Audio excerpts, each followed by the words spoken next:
大家好，我係 Wowdy 老師嘅影評，今日咧講下一套舊嘅 OVA 動畫，經典動畫系列之一就係、是《Gunbuster 飛越巔峰》啦，或者叫《勇往直前》嘅。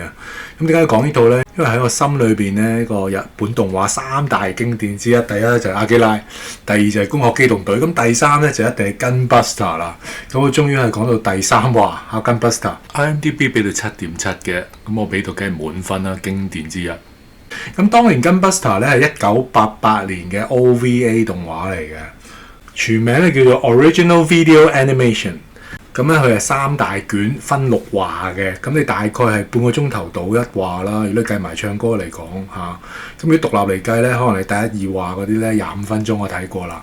咁你去到可能第3、第4話或者第6話成27分鐘，所以其實你當佢每集半個鐘係差唔多，所以夾埋咧3小時。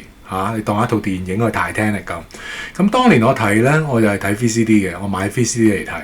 我記得嗰時3隻 VCD，哇！睇完驚為天人。點解咁講啊？因為嗰時已經講 Interstellar， 即係星際太陽系之間嘅航行啊，同埋因為時間因着重力咧，時間扭曲咗，以至到你可能離開咗地球可能半年。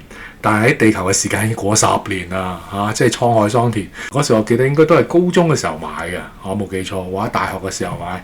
咁啊3隻 VCD，哇！一睇嘅時候不得了，印象難忘。咁我真係抄唔翻出嚟，我有收埋嘅，但係唔知塞到好入啦。如果可以嘅話咧，我都想買翻去修復版嘅 Blu-ray， 甚至 4K 添。我可以話咧，呢個精彩之處就係咧，監督就係庵野秀明啊。咁 Gunbuster 咧，咁我嗰時係90年代睇咗一次啦，然後之後向我老死推介，我諗都成20年前啦。咁我今次再睇嘅時候咧，又係10幾年後第3次啦。咁我再睇嘅時候已經睇翻，咦好特別，因為原來庵野秀明好多 EVA 嘅影子入邊已經有噶啦。咁我陣間咧就會係好簡介成個故事啦，6話嘅故事。咁一路講個故事咧，就一路點評一路讚嘅。咁除咗有庵野秀明咧呢啲經典嘅畫風啊，同埋思想哲學之外咧，亦都啟發咗 Interstellar 2014年嘅。如果你記得 Interstellar 裏邊咧，男主角一行人咧喺 Miller 水星球嗰度咧係逗留咗3.3至3.5小時嘅啫。但因為米勒星球太近黑洞咧，1個鐘只係等於地球7年，所以換句話說咧，地球已經係過咗23年4個月8日啦。過去喺地球 send 過嚟嗰啲嘅信息嘅時候，睇翻阿女，睇翻阿仔，哇！轉下間阿仔結埋婚有埋孫，由男主角就哭成淚人啊嘛！即係嗰一幕咧，2014已經好打動人心。但係我可以講就係、絕對係Gunbuster啟發咗2014嘅 Interstellar 嘅，一定係，因為喺翻呢套動畫裏邊咧，呢種時空嘅交錯、時空嘅相對論咧，好似宇宙吸走咗你人生好多嘅寶貴光陰啊、歲月咁樣咧。喺個 Gunbuster 裏邊咧，即係不下4、5幕都係咁樣樣，尤其是第5、第6話咁陣間會講解嘅。即係嗰時我睇嘅時候咧，呢個動畫厲害就喺度啦。佢唔單止咧有基本嘅動作，有基本嘅日本機械人機設，有基本嗰啲嘅煙花睇下之外咧，佢背後嗰個嘅 Interstellar 星際航行咧，哇，同埋人生嘅唏噓無奈咧，極致啊，極致。所以如果你係中意 Interstellar 電影嘅時候咧，咁你一定要睇佢嘅元祖級嘅動畫，1988年嘅飛越巔峰 Gunbuster， 因為佢個英文名就係 Aim for the Top 嘅，所以飛越巔峰或者勇往直前就咁解啦。係一定會令你有扎心同埋感慨不已㗎。可能時間關係咧，我就逐集點評啦。咁我點評裏邊我都會講解點解好睇嘅。第一話咧25分鐘到嘅啫，咁佢引入好爽快嘅。我而家留意翻，即係庵野秀明好嘢就喺度，佢善用咧嗰個畫面時間咧，即係一刻都唔會浪費嘅。咁佢用翻咧女主角高屋發子咧做一個旁述講解，由佢細路仔把聲啦，轉眼咧就變咗少女聲啦，即係復述翻咧爸爸本身係將軍嚟嘅，叫做高屋勇造啊。一早都飛咗外太空嗰度做艦長去開發㗎啦，每年翻嚟咧會買禮物俾我嘅。點知咧佢8歲嗰年咧就翻唔到嚟啦？點解啊？遇到意外咯。自此咧陰陽相隔。咁正因為爸爸咧係太空船艦長啦，咁所以女兒咧自小咧就想繼承父志，都以咧探索太空為目標嘅。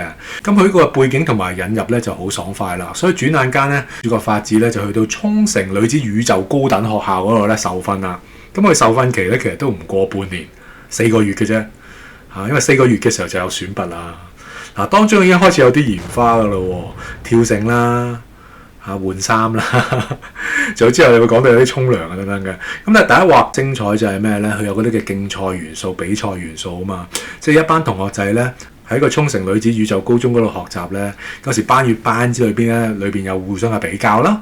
咁低年級又會對比高年級嘅。咁嗰個時候咧有一個仰望一個校花，人靚聲甜之外咧，又實力超班嘅。咁佢個名係叫做天野和美啦。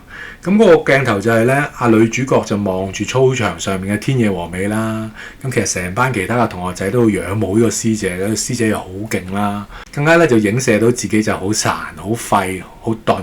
佢有嘅咧就係體能好好，但係控制機械好差嘅。咁我哋呢度咧都睇到女主角嗰個嘅成長，其實都係好睇嘅。點樣突破自己個限制咧？所以頭先講咗嗰啲比賽元素啊、競賽元素啊，然後之後女主角嘅成長同埋升級元素咧，呢啲好睇喎。係啊，好快就扣人心弦，好快咧就已經入正題啦。頭先我講咗啦，女主角喺個學校咧，即係受訓4個月啫。點解？因為4個月之後咧，就有一個甄選賽。個甄選就係咧，當中個教官咧，太田浩一郎啊，可能叫做太田教官啦。咁啊，日文咧叫 coach 嘅，好得意嘅，即係日文好中意咧，將啲唔係響音嘅字都加到響音嘅。orange 去到 orange。咁依家 coach 教練咧，佢就叫 coach， 咁就成套卡通你都聽到 coach。咁佢就好中意個太田教官嘅，因為靚仔啦。咁雖然咧就殘殘地廢，因為遇到嗰個宇宙戰艦意外嘅。咁大家就做教官。咁個教官就話咧，選拔咧校裏邊最 top 嗰2位學生咧，就可以去呢個宇宙戰艦裏邊受訓啦，成為太空艦隊之一嘅駕駛員。咁所以大家係爭崩頭嘅。咁啊，天野和美一定贏啦。咁因為全校嗰個高材生嚟噶嘛。咁但係第二個被選拔嘅咧，竟然係法子。點解咧？咁佢明明係手腳唔協調噶嘛，你點樣控制機械人嗰度又好奇怪嘅。咁佢之後慢慢解釋又幾好。咁頭先我講咗法子係整為將軍嘅女啦。咁依家又得到咧呢個靚仔教官太田教官嘅寵愛嘅時候咧，咁啊犯眾憎，咁啊俾人哋欺凌。咁呢個都係電影真實嘅元素，好睇嘅地方嚟嘅。仲有就係咁俾人笑啦，佢自己嘅機體俾人哋畫花晒啦，亂咁塗鴉啦。仲有一個女同學咧，因為憎到佢死。叫做柏原禮子啊，即係雖然咧佢唔係最 top 嗰個，但係應該都係學校頭3位㗎啦。即係天野和美之下咧，就差唔多到佢㗎啦。呢個柏原禮子咧，話我叫做禮子啦，即係竟然冇被選拔上喎。咩話？你選拔咗一個法子嚇，企都企唔穩嘅喎機體，咁所以咧就對單挑佢。咁應該又係好睇。頭先我講咗啦，競賽啊比賽嘅元素咧非常好睇。咁仲有就係一個主題曲啊！每一話開頭嘅時候，個主題曲都會播放噶。個英文名叫 Together with You。咁我留意翻啲字幕，我先知道咧，原來係酒井法子唱嘅喎。咁其實你歌詞都好有意思嘅。其中一句就係咧 Together with you, the distance will become zero。同你一齊嘅時候咧，我哋彼此之間再冇距離啦嚇，因為我愛你嚇，我愛你就超越咗時空嚇。咁呢句説話其實 Interstellar 都有嘅，唯有愛係可以超越時空啊嘛。咁原來呢套卡通嘅主題曲咧一早已經有啦。咁除咗頭先我講咗阿法子啦，咁法子仲有個好好嘅朋友叫紀美子嘅嚇。咁啊記住啲名先喎。咁頭先我講咗知優生天野和美啦。咁個開頭咧其實就好照顧法子嘅。當其他同學仔笑阿法子嘅時候咧，佢都保護佢、維護佢，仲過啲咧私下嘅招數咧，令佢可以瞬間成長嘅。但係當天野和美知道阿教官竟然你選拔呢個靚妹，呢個靚妹唔得嘅喎，咁啊由一個師姐咧變咗仇人，佢睇唔過眼教官做乜揀呢個靚妹咯。所以呢個咧由師姐瞬間就變咗敵人咧，但係慢慢化敵為友嘅時候，呢個過程又係好睇嘅。咁頭先講咗啦，因為阿法子其實係冇乜自信心嘅，一個大喊包嚟嘅。當俾人哋欺凌嘅時候，就係咁喊啦，然後就揾翻教官。教官你唔好揾我啦，依家所有人都憎我啦。咁當然啦，教官咧就帶佢去睇下，你依家就係缺乏天野和美有嘅嘢，乜嘢啊？就係毅力啦，訓練啦。咁原來咧俾佢帶睇到就係咧天野和美咧，大家喺度放學休息嘅時候咧，天野和美仲喺度苦練緊，着住對鐵屐啊，唔係木屐啊，鐵屐啊，喺度跑樓梯咁樣咯。咁所以咧自此法子好受激勵啦。好，我都要好似阿師姐咁努力先咁樣嚇。咁呢個可能係彈位嚟嘅，有啲老土。但係總之努力就有成果啦。邊有咁順啦？但係動畫裏邊冇所謂啦。咁頭先我講過咧，阿禮子咪挑佢機嘅。咁其實咧嗰個時候法子咧已經係操練咗一段時間㗎啦。咁你突然間俾人挑機都驚啊嘛。咁佢咧寫實元素係咩咧？其實有啲嘅機體啊，佢可以有自動平衡器嘅。你當係一個 autopilot。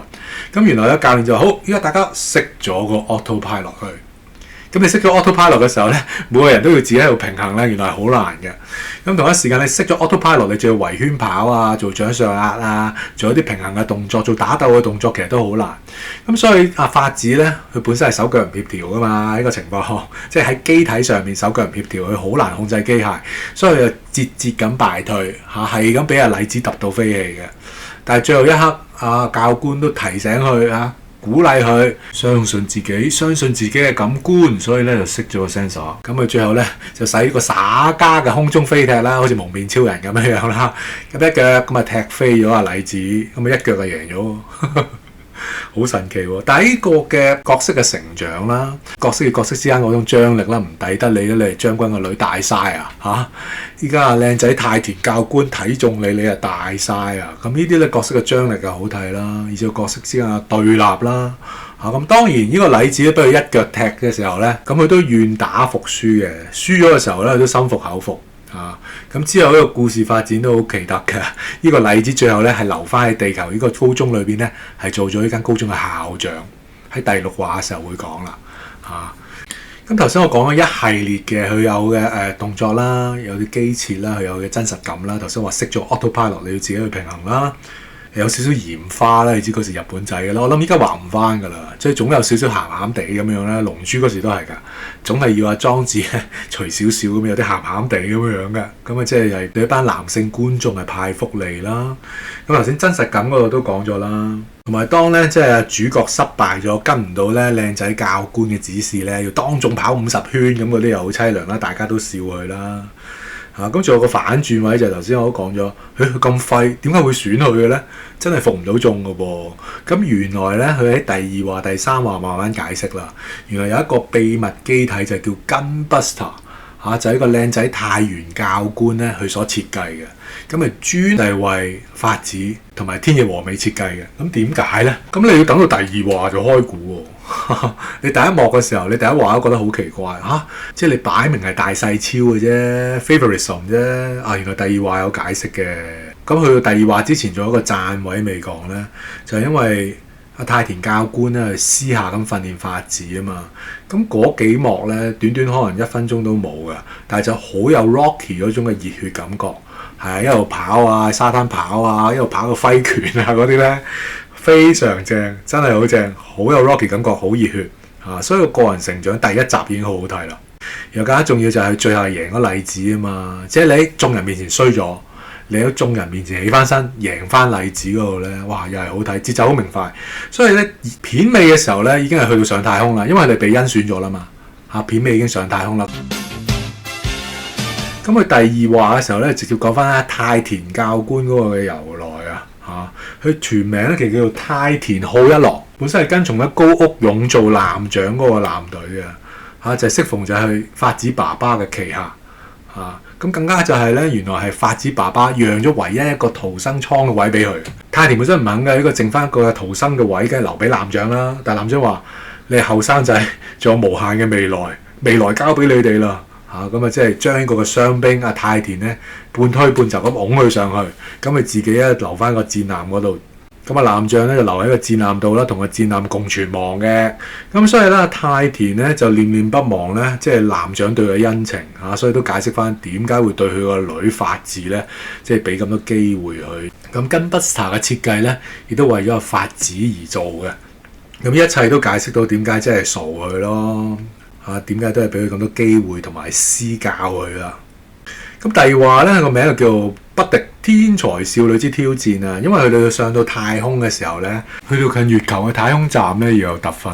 咁個太空站咧就係叫 Silver Star。咁嗰度咧就集合咗唔單止係日本嚟嘅精英嘅，個世界各地嘅精英咁當其時嘅艦長都係俄國人。咁其中一個天才女駕駛員咧，亦都係俄國人，叫做榮格咁第2話嗰個真實感就係咧，法子咧喺個接駁船嗰度望向個太空戰艦嘅時候，咦都唔係好大隻啫。咁然後個教官就提醒佢啦，其實宇宙嘅真空裏邊咧，你嗰個距離感咧係會誤導咗你嘅。咁個真空係會影響距離嘅。當嗰個接駁船越嚟越飛近個大戰艦嘅時候，哇！頭先佢咁巨大嘅，因為戰艦未完工嘅，所以一行人咧就喺個太空站裏面一路等待，一路受訓啦。咁佢今集另一個天才少女就係俄國少女，個名叫做榮格嚇。一見到呢個日本天才咧，大家都係一見面就互相眼紅噶啦，視為一個嘅天敵嚟嘅。咁好快就互相挑機。咁呢個互相挑機又係好睇嘅喎。嗱，第一話有挑機啦，禮子挑啊法子啦。咁呢一話咧就係個俄妹榮格咁啊挑天野和美啦。咁啊兩個咧打到難分難解嘅，甚至係打到一個興建中嘅太空基地嘅內部。咁點知打到就係入邊嘅時候咧，就見到嗰隻標本，就係咧外星怪獸嘅標本啊！咁啊，法子見到外星怪獸嘅時候咧，就無形中想起就係爸爸都係死喺啲外星怪獸之下，咁所以咧就真係悲從中來啦。但係因為你啟動咗咧嗰啲安全裝置啊，咁所以梗係俾人鬧到飛起啦。但係就正所謂咧不打不相識，咁呢個嘅榮格咧，就同阿天野和美咧和好咗喎，仲一齊咧去浴堂浸浴。哇！呢個又係咧即係福利嘅時間啊，非常厲害啊嚇！咁俄妹呢個身材非常驕人啊，嗰時我都睇得好開心㗎。咁我嗰時都諗咧，佢呢個第二話嘅時候見到個大標本咧，會唔會都係啟發咗 Starship Troopers？ 因為電影就1997年嘅，但係動畫咧就係1988啊嘛。不過原來追溯翻大家嘅源頭咧，就係本小説1959年嘅 Starship Troopers，Robert A. Heinlein。即係如果咁睇嘅時候咧，Gunbuster 咧係源於 Starship Troopers 呢一本小説先。雖然之後咧真人化咧係1997先有。因為 Star Troopers 都係講到地球軍咧，啲地球軍人咧上到太空裏面打怪獸啊嘛，打嗰啲大型蟲啊嘛。我覺得多多少少都有一種影子，因為今次呢個嘅 Gunbuster 裏邊嘅太空怪獸咧，好多啲係巨型嘅怪物嚟嘅，有啲似昆蟲咁樣嘅，或者有啲好似有蟹咁樣蟹鉗嘅嚇。但我自己覺得咧，如果話太空裏面有怪獸咧，而可以畫成動畫又咁扣人心弦咧，我都覺得真係莫過於 Gunbuster 咯。各方面嘅平衡都非常好，係一個成人向嘅動畫嚟嘅，所以我哋唔叫做卡通嘅咁解。卡通咧就俾細路仔睇嘅，動畫係俾成年人嘅。咁所以頭先講咗鹽花浸浴啦，咁都抵死就係咧班男學員啦，佢喺度操隊啊嘛，圍住一個太空站操隊嘅時候，特登都兜去個女浴堂嘅。咁咧女仔咧嗌救命咁啊即刻浸翻落水裏邊啦，費事俾人睇蝕晒。除咗以上有啲值得讚位同埋好睇之處咧，佢嘅超真實位係咩咧？佢今集竟然講咗叫做 Doppler Lorentz， 中文係譯做多普勒效應啊 ，Doppler Effect。咁講真，一睇個名嘅時候，明係拋嚟㗎啦我查翻我都睇完中文，我都唔知係乜，我照讀啦。咁佢結合咗咧狹義相對論嘅 Special Relativity， 意思就係咧呢個經典嘅多普勒公式咧，會接近光速嘅時候就失效㗎啦。而相對論咧就更加提供一個更加準確嘅描述。咁相對論嘅多普勒效應咧就解釋咗星球紅移藍移嘅現象。即係簡單嚟講咧，有一個現象嘅時候咧，嗰班地球軍就睇唔到遙遠嘅外星怪物嘅動向，因就係呢個現象。即係當一啲嘅機體進入咗亞空間高速移動嘅時候咧，佢哋嘅雷達顯示唔到嘅。我諗佢係咁嘅意思啦。咁但係就真係用咗個專有名詞啦，有學術嘅名去拋你啦。咁除咗係第二話之後，跟住嗰啲都有嘅。咁佢係提供咗一個好好嘅真實感，哇！令你好到地嘅，好真實。即係令你一種好真實嘅感覺㗎，因為佢真係用咗啲嘅科學嘅術語嚇。仲有今話咧，就係佢哋開始咧首次係練習呢個光速飛行啊。因為頭先講咗啦，太田教官咧，佢係專係設計咗呢個嘅 Gunbuster 啊嘛。佢本身咧，佢嗰個嘅職銜咧係大田宗教啊。咁佢之後輾轉做咗教官，但係設計咗 Gunbuster 機體。咁你練習光速飛行咧，都係訓練嘅其中一環。咁所以叫咗天野和美咧，同埋法子咧一齊去嘗試下呢個光速飛行嘅。順便咧監察一個遙遠高速飛行飛緊嚟嘅外星機體啦。咁個過程都真實㗎。首先對標，我會飛慢少少嘅，10分鐘後回你哋。咁樣做可能先夠能量帶翻去翻轉頭啦。佢哋飛咗亞光速接近1小時咧，已經係等於地球時間嘅半年。咁如果你稍後差遲咧，你耽誤咗時間，又可能翻唔到自己時空㗎啦。咁所以個對標嘅元素係非常之真實之外咧，佢另一個真實元素就係咧，佢兩段式噴射嘅，即係兩個機體天野和美同埋法子啦，咁喺一齊個噴射器上面去發射出發，等噴到咁上下咧。再第二段加速，哇！再加速接近光速咁樣樣嘅，好勁嘅，即係個感覺係好真實。呢個係庵野秀明嘅手到拿來嘅表達手法咯，當中嗰個嘅軍事嘅哲學啊、視覺嘅表達係一流噶，令你好似好有個真實感，好似真嘅一樣嘅動畫啫喎，88年嘅動畫已經有咁真實嘅感覺。除咗啲真實元素之外咧，佢有佢嘅反轉位啊，即係其實每一集都有鹽花，每一集都有真實元素，每一集都有反轉位。佢今次個反轉係咩咧？就係突然間外星怪獸來襲。開頭我仲以為咧個反轉位係咧，唔通喺個光速飛行嘅訓練過程裏邊有外星怪獸來襲？原來唔係，竟然見翻嗰隻甩士人飛船。個甩士人咧就係法子爸爸嗰隻船啊！我話依下精彩，點解嗰隻船會喺嗰度嘅？係壞咗噶啦。咁但係法子見到就忍唔住都想登船啊嘛。咁我睇翻其他嘅資料咧，原來喺登船咧嗰個嘅時間啊，仍然係停留咗喺咧事發前之後嗰2日。即係換句話說，法子登船嗰一刻咧，佢爸爸只係死咗2日啫。所以法子係更加想喺個船嗰度係咁揾爸爸咯。咁教練梗係叫佢唔好上去啦，天野和美都叫佢唔好上去啦。咁佢忍唔住上去啦。咁教練話到明，1分鐘都唔可以耽延啊嘛。佢飛咗亞光速接近1小時咧，已經係等於地球時間嘅半年。咁如果你稍後差遲咧，你耽誤咗時間，又可能翻唔到自己時空噶啦。你隨時翻唔到嚟㗎。咁當個教練咧，佢本身係後嚟居上嘅，諗住帶佢哋走㗎啦。咁因為法子咧就走咗上呢個甩船人嘅舊船度啦。咁所以教官就焗住要上去揾佢，咁帶佢走。另一個真實感就係佢同阿天野和美講3分鐘，你俾3分鐘時間我哋。如果過咗3分鐘，你唔好等我哋，你走啦，係嘛？你繼續咁樣接近光速飛行嘅時候，即係地球嘅時間就不斷咁樣流逝啊嘛。咁所以天野和美一路等佢哋又心急啦。阿法子係發咗癲咁樣失心瘋咁喺個戰艦嗰度係咁揾爸爸咁樣啦。所以天野和美咧係咁等嗰個時候咧就心急如焚啦。1分鐘咁過，剩翻20秒啫。教官出唔出到嚟咧？咁最後教練都揾到佢，咁夾硬咧最後一刻就扯翻佢出嚟，上翻嗰隻嘅回收艇翻去啦咁樣嘅。咁其實當佢哋翻去嘅時候咧，戰艦咧已經係建成咗啦。因為嗰時佢哋上到去太空嗰個太空船受訓咧，其實戰艦未起好嘅。咁但係你呢個光速訓練完成咗嘅時候，翻去嘅時候咧，戰艦起好咗啦。佢哋去咧就係純粹係去咗1個鐘度，但係其實佢翻去月球嘅時候，地球時間咧已經過咗半年啦。咁頭先講咗嘅接近光速飛行1分鐘等於地球9個月咧，咁我自己覺得絕對係啟發咗 Interstellar 咧喺個米勒星球啦，水星球嗰度啊，喺個星球留1個鐘等於地球嘅7年嗰度。即係每一滴水咧，就好似1日咁樣即係嗰個表達非常厲害啦。佢哋見到米勒機體殘骸咧，諗住係荒廢咗好耐，其實係荒廢咗冇耐嘅。而且喺重力之下，可能係荒廢咗冇耐嘅啫。所以個故事係一模一樣咯。我可以大膽咁講咧 Interstellar 嗰一幕咧，絕對係抄考或者致敬翻咧 Gunbuster 嘅。係啊，第2話上戰艦揾爸爸嗰度㗎，因為嗰個戰艦咧嗰個時間仲係停留咗喺出事嘅事發2日後啫。我話一絕啊！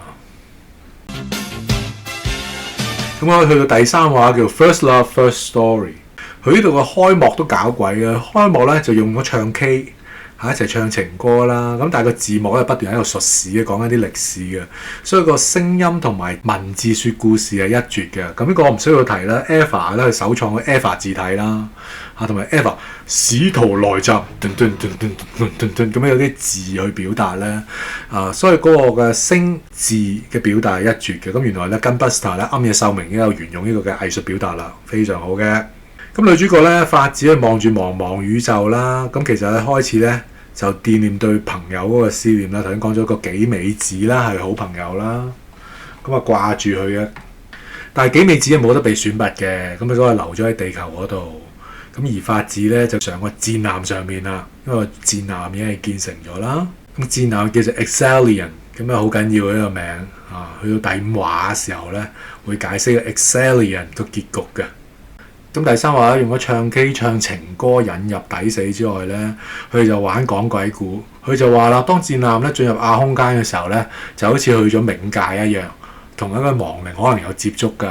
咁佢哋就玩抽籤啦，邊個抽到支短籌，咁啊要出去冒險，要去格納庫嗰度綁繩，咁啊證明你去過嗰度啦。即係亞空間裏邊可能隨時撞鬼嘅喎。咁其實呢一方面咧，冥冥中佢爸爸呢個嘅亡魂咧，可能都貫穿成個動畫㗎。不過呢一幕咧就係講到係見鬼，怕見鬼，咁呢一幕都抵死嘅。但係同一時間咧，個法子見到 Smith 當佢做史密夫啦。咁原來咧，即係男學員嗰邊可能都玩 True or Dare 咁樣樣，咁女學員都係咁樣啦。咁當阿 Smith 咧見到阿法子咁驚嘅時候，咁啊梗係都呵護下佢，保護下佢，俾條繩我啦，我幫你綁啦。咁就係爬上梯綁嘅，咁呢爬到上梯頂嘅時候，點知佢見到係太田教官，你兩個做乜嘢啊？話明係亞空間高速飛行嘅時候，冇人可以離開自己房，你做乜離開房圍軍紀？咁啊省到佢一面屁啦，又罰佢兩個咧喺出邊抹嗰啲 laser 玻璃啊，罰佢抹 laser 玻璃。咁其實呢個咧喺宇宙裏邊有鬼故咧，或者喺亞空間裏邊可能同靈界互通咧，其實冥冥中有可能係啟發咗1997年嗰個 Event Horizon 嘅，因為嗰度嘅西片都係第一套，我冇搞錯咧，就係喺太空艦裏面見鬼嘅嘛，引咗撒旦上嚟咁樣嘅啊，所以其實我話一套經典動畫就係咁解，因為佢係第一套首先講咗咁多嘢，有 Interstellar 有太空裏面見鬼。諸如此類，佢哋唔係真係見鬼，但係第一次玩呢樣嘢啊嘛。嗱，反轉位加真實就係咩咧？頭先講咗，突然間俾教官罰啦，咁罰佢哋喺出邊咧去清潔，但係清潔過程咧，竟然咧有敵人高速來襲喎。呢啲特別係咩咧？佢清潔咧就係清潔艦上面嗰啲光速炮咧，第一次俾你睇到原來光速炮嗰塊玻璃好大啦。咁啊，第5話、第6話嘅時候咧，你睇到其實光速炮係好緊要嘅嚇。咁喺第2話已經引入咗啦。所以頭先我講暗夜秀明咧，一啲都唔會浪費一啲鏡頭時間、畫面時間嘅，好快就好清楚交代細節。嗱，上集咧就有浴堂嘅，咁今集咧就有更衣室。咁鹽花就唔講住啦，講翻頭先咧，即係敵人擦身而過嗰度，敵人擦身而過，幸好咧戰艦就一早開咗防護網。另一個反轉位就其實艦長咧就講緊，佢就好中意咧有一個獨特嘅年青太陽星系嘅，咁我哋姑且叫做 Leaf 64，又叫樹葉64。明明一個年青太陽嚟嘅咧，見到佢嘅時候變咗紅矮星咧，即係垂垂老矣嘅星球。咁原來係咁俾人吸收能量，點吸收能量咧？就嗰啲外星怪獸咧，就喺啲嘅太陽嘅核心裏邊咧產卵，吸收晒嗰個星球能量咧，變咗一個垂垂老矣嘅星球。咁啊，男仔一邊咧就有哀愁嚇，點解自己中意個年青嘅太陽變咗老咧嚇？同一時間啫喎，同一時間咧，天野和美咧就話要同阿法子拆夥啦，因為法子咧仲係好蛇嘅，仲係驚驚青青。每一次嘅太空任務裏邊咧，佢實在太緊張啦，唔單止會累死自己，可能會累到其他人嘅。所以天野和美咧就同阿太田教官講，我要同佢拆夥嚇。所以其實咧，法子又好傷心嘅，因為不嬲咧視呢個大姐姐咧為一個學習對象啦，同佢諗住齊上齊落咁，點知依家大姐姐再一次話唔要佢喎。嗰時喺地球嘅沖繩學校裏邊咧，天野和美已經同阿太田教官講過，法子係唔適合上宇宙嘅。咁好啦，而家去到宇宙嘅時候咧，天野和美再一次話我唔想同佢一齊合夥啊。咁所以咧一而再再而三咁傷法子嘅心。但係唔緊要，因為今集咧第3集初時嘅時候就已經講咗 First Love First Story 啊嘛。咁阿 Smith 咧就喺個艦上面嗰個捷運咧，佢哋都有戰艦上面嘅地鐵嘅，嗰個戰艦好大嘅。第一次 Smith 咧喺火車上面咧向阿法子建議嘅時候咧，法子唔理佢嘅。但係之後咧，天野和美真係同佢拆夥咧，咁佢就喺嗰個嘅飲品售賣機嗰度咧就應承好啦，我哋試下合夥啦。所以無形中咧，阿法子同阿 Smith 咧就成為咗一對啦。所以咧第3話好睇就係個真實感咧，就係個飛船上面咧有個捷運線或者火車線啦。同埋咧真實感頭先話咧，咦突然間又有啲外星怪獸來襲，佢突然間嚟得好快噶嘛，各個部門整裝待發咧，不斷報告咧都好 ever 噶，係啊，即係 A 部門不斷報告見到乜嘢 ，B 部門好我哋準備好啦 ，C 部門咁啊打開激光艙門，可能有啲 lens 又不斷喺度調整對焦中嗰下咧，非常好，所以嗰種嘅戰爭嗰種臨場感、真實感咧非常厲害。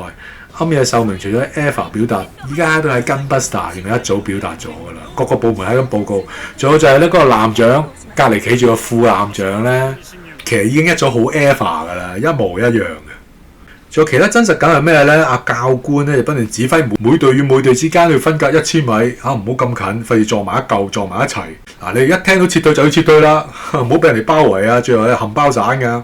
咁但係冇辦法，另一個真實感就係咧，阿法子係第一次真係真實咁面對敵人咧，佢真係驚惶失措，真係俾阿天野和美講中咗，咁啊驚到賴屎。雖然阿 Smith 不斷提佢，你唔使驚㗎，嗱你啊幫我咧睇位，嗱我啊做攻擊手，你啊做防護，咁啊應該冇死啦嚇。咁但係咧啲外星怪獸咧四面八方咁飛嚟，但茫茫嘅宇宙裏邊，你又睇唔清楚啦，同埋第一次出擊啦，所以頭先我講到佢驚到賴屎。咁最後點搞呢？當阿 Smith 一而再再而三提佢，你唔使驚噶，你唔使驚噶，你幫我睇位就得噶，等我攻擊啦。但係到第三次嘅時候咧 ，Smith 冇咗聲。咁法子係咁嗌佢啦。咁原來艦長佢哋發現咧，其實嗰啲都係卒仔嚟嘅啫。引佢哋出擊嘅。咁既然係咁樣，無謂增加傷亡，咁啊即刻叫大家撤退啦。咁翻去嘅時候咧，有好多傷兵啦。咁 Smith 有冇翻到嚟咧？冇。咁法子等佢去到咧男室友嗰度睇下啦。一打開門，咁所有嘅室友都係受暈慘無。咁啊真係確定 Smith 係翻唔到嚟，亦都冇翻過嚟啊！咁 Smith 真係死咗。我冇諗過嗰個時候咧，你第三話，哇嗰個真係過山車嘅劇情。你明明係開始暗生情愫噶啦，去玩鬼故嗰度啦，夜探嗰度啦，明明話一齊合夥噶啦，一齊拍住上，點知瞬間咧就係陰陽相隔，嗰個位好扎心噶。所以呢個動畫厲害就係咧，佢可以係感動到你心深處嗰個好嘢。呢個只係第三話啫喎，緊接住仲有喎。咁所以法子咧，佢自己係好自責嘅，即係明明佢係做一個防守位嚟嘅 ，Smith 咧就負責攻擊，但係佢冇做好防守嘅工作嘅時候咧，阿 Smith 又點可以處理到咁多嘢咧？點可以又攻擊又防守咧？所以某程度阿 Smith 嘅死咧，法子絕對係責無旁貸嘅。咁所以好自責。不如女如雨下啦，又揾翻阿太田教官去喊啦，喺度胸懷嗰度喊啦。咁呢個時候咧，都第一次引入咗咧 Gunbuster 嗰個嘅頭部啦。咁 Gunbuster 咧都係建造過程嚟，因為好巨大嘅機體，人類嘅最後武器個興建過程嚟嘅。所以成套 Gunbuster 咧個真實感就係戰艦你都係建造需時啦，頭先講咗啦。第二話尾先起好啦。咁又 Gunbuster 又係去到第三話尾嘅時候都未起好㗎，你見到佢個頭㗎咋。第四集咧就叫 Launch the Incomplete Ultimate Weapon。咁第四集嘅時候咧出發啦，未完善嘅武器。咁今集咧 Gunbuster 終於出場啦，不過只係出場10分鐘啫。咁呢個都係真實亦都好睇嘅地方，因為佢係未完全咧調整完畢嘅。咁佢嗰個能量只係夠捱10分鐘，咁呢個都係刺激嘅地方啦。如果佢好快無敵狀態就唔好睇咧，所以個機體都有成長，咁咪好睇咯。係啊，咁你去到第5話、第6話嘅時候就係完全睇啦，咁咪好睇嘅。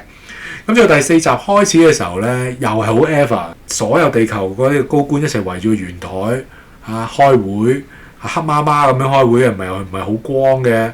咁當中有個科學家嘅解釋啦，咁原來啲外星怪獸就喺個星球裏邊產卵啦。咁頭先我講咗，佢哋令到一個年青嘅太陽咧迅速老化變咗紅矮星。咁佢上一集嘅第3話未解釋清楚，佢第4話解釋咗啦終於又解開謎題。同埋咧第4話有一個好哲學性嘅思考，或者係腦洞大開嘅位係咩咧？個科學家話人類喺個宇宙年齡嚟講，可能係細菌嚟嘅啫。嗰啲宇宙怪獸見到細菌就點啊？咪要撲滅啦。係啊，咁有其他人話：哇！你我哋講嘢講得咁難聽嘅咩？人類係細菌啊！個科學家話：好出奇咩？呢個都係個事實喎。講真，如果你冇信仰嘅時候，即係人類係同細菌冇分別㗎。人嘅價值喺邊度啫？ A cancer of this planet, you are a plague, and we 咁我覺得哇！呢個動畫可以咁樣引入咧，呢個革命性嘅思想係非常厲害。咁鏡頭一轉，一個咁嚴肅嘅圓桌會議之後咧，又係派福利嘅時間啦，就係女子浴室咁樣。咁但係法子仍然係好唔開心啦，因為阿 Smith 明明即係大家有感覺，明明即係大家一齊拍住相嘅時候，咁應該陰陽相隔啦，同埋都自責自己有問題。第一話有私鬥啦，就係麗子挑法子機啦。咁你第二話就係娥妹同天野和美鬥啦，又係私鬥啦。咁你而家去到呢個第4話咧，娥妹又揾法子鬥喎，因為娥妹其實都中意太田教官嘅即係其實變咗一個4角戀嚟嘅，3個女仔都中意太田教官尤其是以娥妹同埋天野和美係最出嘅。咁娥妹就唔抵得咧，教練時喺度施教法子啦，一早就俾咗機會去上位，一早就話佢係Gunbuster嘅繼承人咁樣，即係教練都唔公平嘅。咁所以咧，娥妹諗住挑佢機嘅，咁搭住升降機咧去到戰艦出邊嘅時候，諗住去私鬥噶啦。點知咧法子又崩潰咗，因為佢見到呢個漆黑嘅茫茫宇宙嘅時候，又諗翻起 Smith 點死嘅死前嗰一刻，不斷透過一個對講機不斷互相呼叫，直至到最後 Smith 音訊全無，所以最後我頂唔順啦，我唔可以走出嚟喺度再戰鬥，咁崩潰咗嘅。咁但係對呢個位咧就引入咗就係個三女爭一男嗰個問題啦。咁啊，天夜和美問娥妹搞乜鬼啊？做乜喺度咁樣去搞啊？法子咧係明知道法子係唔適合咁樣走去太空嗰度對戰嘅啦。咁所以佢兩個就互刮。咁啊，先刮娥妹，娥妹又刮翻佢咁樣啦。咁原來大家都知道，大家都對阿太田長官係好有意思嘅。但係呢個互刮精彩就係咧，佢其實都係一個伏筆嚟㗎。喺讀第6話嘅時候，娥妹又再一次刮翻阿天夜和美。但係天夜和美冇刮佢啦，你容許我喺度直接開估啦。娥妹點解要刮佢咧？第6話佢就話：你咩都贏晒啊！你駕駛跟 Buster， 長官又係你嘅，你咩都贏晒。咁啊，天夜和美冇刮佢，呢個係第6話。但係第4話嘅時候互刮所以即係精彩就係呢度啊！嗰個首尾呼應咧有關係嘅，你唔好即係普通嗰種即係三女爭一男咁簡單。其實法子就唔係想爭太田教官嘅，但係因為太田教官咧時對佢呵護有加啦，時都安排時間同佢施補施教咧，就引起娥妹嘅妒忌，咁當然都引起天夜和美妒忌啦。咁今集嗰個真實元素就係咧，佢再提亞空間裏邊咧，佢個雷達係唔 work 嘅。咁之前都講咗，亞空間裏邊咧，你係睇唔清楚敵方嘅動向啊嘛，都係呢個原因啦。咁呢一集咧本身就話，翻地球啦，有機會可以翻地球，咁啊大家一心翻地球係一件好事啦。咁咧當佢哋翻地球嘅過程裏邊啦，咁啊女主角法子啊整理緊嗰條藍絲帶啦，嗰條藍絲帶就係 Smith 嘅遺物啦。所以有帶就有人，見帶如見人，所以當佢紮喺頭嘅時候咧，就代表咗 Smith 俾我有勇氣，俾我有力量啦我唔可以再咁軟弱噶啦就有咁嘅意思啊。所以個藍絲帶嘅形象化都非常之好，所以最後係珍而重之咁樣紮喺自己嘅頭上面噶。咁啊，天夜和美咧，佢就喺張床喺上面休息，咁啊睇一本書，本書咧就係人間失格。嗰時睇動畫都唔係咁詳細咁留意嘅，咁而家做影評咧留意翻，哇！人間失格又係啲好書啊！書中叫大庭業藏，其實作者叫做大宰治啊，其實一個半自傳嘅故事啊，講佢童年到中年，因為恐懼咧人性嘅虛偽，就戴上一個小丑嘅面具啦，終日都沉溺於酗酒啦、色情啦、毒品嘅。失格意思即係失去咗做人嘅資格，咁反映佢對自我人生意義嘅探索同埋當中嘅迷惘與痛苦咁但係如果女主角天夜和美睇嘅時候，佢會唔會佢都有佢嘅人間失格，佢都有戴上佢嘅面具咧？咁呢一個係有深度啊！但係藉著佢睇緊呢本書咧，亦都係塑造緊咧天夜和美嗰個性格咯雖然佢好多時候咧可以處處同個法子對着幹，好似時咧都背住法子咧同阿教官投訴咁樣，但係其實講到尾，佢其實都緊張阿法子嘅。即係唔想佢一出去送死啊嘛！呢個靚妹一出去有騰雞，驚到賴屎，咁啊出去做乜咧？不如留翻喺戰艦裏邊啦。咁所以啦，好啦，突然間正係翻緊地球啊嘛，亞空間裏面高速飛行啊嘛，敵人來襲，男仔都話亞空間裏邊敵人可以竟然違反牛頓定律，佢呢個意思就話牛頓定律咧喺亞空間不適用嘅，理論上係唔可以發動攻擊嘅，但係敵人可以，咁所以就好奇怪，所以就唯有將所有光速武器傳開。諗住咧就可以係抵擋敵人嘅敵襲，咁但係最後咧諗住咗10幾隻艇咧捱得到亞空間啦。佢一個細節講得好好噶，即係譬如咧嗰啲嘅艦隊爆炸咧或者局部爆炸嘅時候咧，即刻落艙門，好似啲防火閘咁。咁呢個位好真實啦。同埋有個位就係咧，艦長唔想嗰時跳出亞空間，因為你嗰時跳出亞空間嘅話，就即係話俾對方聽，地球就喺附近，地球嘅位置喺邊度，所以佢唔想暴露地球位置，話我哋而家唔好跳出亞空間啊！但係不受控制係跳咗出去啦。咁當出到去嘅時候，佢哋數，我哋仲有10幾隻艦，諗住係咁，點知原來全部周邊都係外星飛船，啲外星怪獸嚟嘅。咁嗰個反轉就非常好。咁嗰個時候咧，大家都出隊噶啦，精英盡出。咁但係咧，教官就留低法子喺度，留喺度啦，做冷板凳，因為就係太蛇龜啦嘛。咁呢個位更加突顯嗰個戲劇性同埋張力啦。咁你越知道佢越坐冷板凳，咁佢嗰啲友人啊，佢啲隊員喺出邊啊，死嘅死，傷嘅傷嘅時候，咁佢點算咧嚇？咁艦長都去到好絕望噶啦，最後即係死剩佢哋一隻艇一個母艦，咁點算咧？咁不如全速飛行就好似 Prometheus 咁樣，不如臨尾一齊撞去對方度啦，全速飛行撞向對方，玉石俱焚，自殺式。咁嗰個時候咧，法子咧就破釜沉舟，自己私下坐上 Gunbuster。艦長話：喂，唔好出去啊 ！Gunbuster 都未調整好，你咁出去都係死噶啦。咁法子話：左又死，右又死，橫掂都係死，搏一搏。雖然只係得10分鐘，咁嗰下係好睇嘅，夠晒悲壯。咁雖然好難解釋嘅，你一個 Gunbuster 射出嘅光速咁可以懟冧晒人哋千萬萬隻嗰個嘅敵機。咁但係理論上你個母艦嗰啲炮唔係應該更加勁嘅咩？咁唔好理啦。咁至於 Gunbuster 嘅光速好勁啦，又係手所發射嗰啲嘅光速又係好犀利嘅。額頭一個光速，但係手發射嘅咧更加多。咁由10分鐘打到剩翻2分鐘嘅能量，點算咧？佢第4話都有好悲壯一幕咧，佢嗰隻外星怪獸咧其實好乸大隻嘅，同埋高速飛行。咁個法子咧就唔可以向佢射擊，因為飛得太快射唔中。咁點咧？唯一一個方法就係等佢撞埋嚟啦，等佢吉穿自己嘅時候，咪可以捉實佢咯。捉實佢嘅時候咧，就可以靠佢手臂、雙臂咁樣電擊電 Q 死佢啦。咁但係喺個過程裏邊嘅時候，佢會連自己都係一齊玉石俱焚咧。你電死隻嘢都電死埋自己咧。咁最後咧，咁梗係主角唔死得啦。但係佢自己都電到溶爛爛啊，跛咗隻腳咁樣噶。即係第4話已經夠晒熱血、夠悲壯啦。精彩㗎。當大家都以為咧 Gunbuster 好似自爆咁樣咧，殺咗對家，殺晒對家所有嘅小飛船，殺埋對家嘅大佬，諗住 Gunbuster 拜拜嘅時候咧，咦 Gunbuster 仲喺度喎，慢慢飛翻嚟冇啦。咁啊，天野和美同埋娥妹咧都好讚歎，冇諗過，咦小小嘅女孩而家終於咧係獨當一面，成為一個女戰士啦。因為嗰個時候咧，佢哋之前都俾嗰啲外星怪獸夾住咗㗎，有一啲都好凄涼㗎，一夾咗一半，又好似腰斬咁樣㗎。所以當佢哋咁狼狽之下，竟然而家法子坐住 Gunbuster 咧，危急關頭走出嚟救咗大家咧，大家都很是感動。第5集個主題咧又叫做拜託把時間留給愛。咁咧，終於可以翻地球啦，即係一波三折啦。本身你第4話翻地球，咁啊就係敵人突襲啦，咁啊死咗好多人，死剩一隻艇。咁我哋翻地球嘅時候咧，係2032年啊。